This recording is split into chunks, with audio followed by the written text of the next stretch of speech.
देवराजसेव्यमानपावनाग्रिपङ्कजं व्यालयज्ञसूत्रमिन्दुशेखरं कृपाकरं नारदादियोगिवृन्दवन्दितं दिगम्बरं काशिकापुरादिनाथकालभैरवं भजे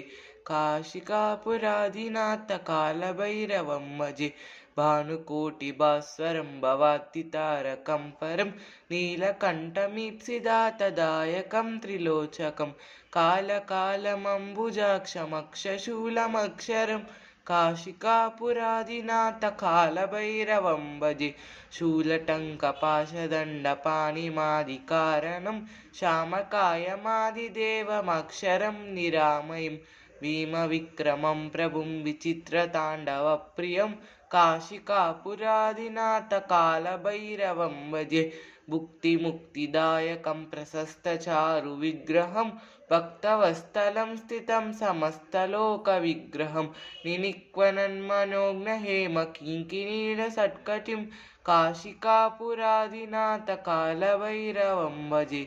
धर्मसेतुपालकं त्वधर्ममार्गनाशकं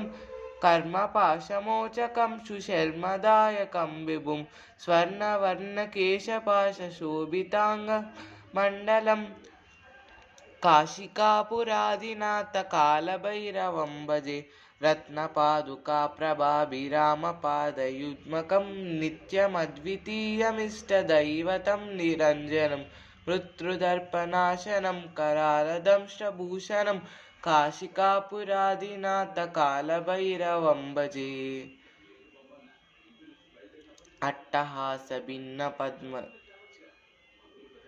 अट्टहासभिन्नपद्मजाण्डकोशसन्ततिं दृष्टिपातनष्टपापजालमुग्रशासनम् अष्टसिद्धिदायकं कपालमालिकाधरं काशिकापुरादिनाथकालभैरवं भजे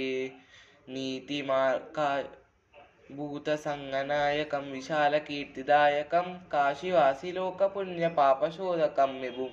नीतिमार्गकोविदं पुरातनं जगत्पतिं काशिकापुरादिनाथकालभैरवं भजे कालभैरवाष्टकं पठन्ति ये मनोहरं ज्ञानमुक्तिसाधकं विचित्रपुण्यवर्धनं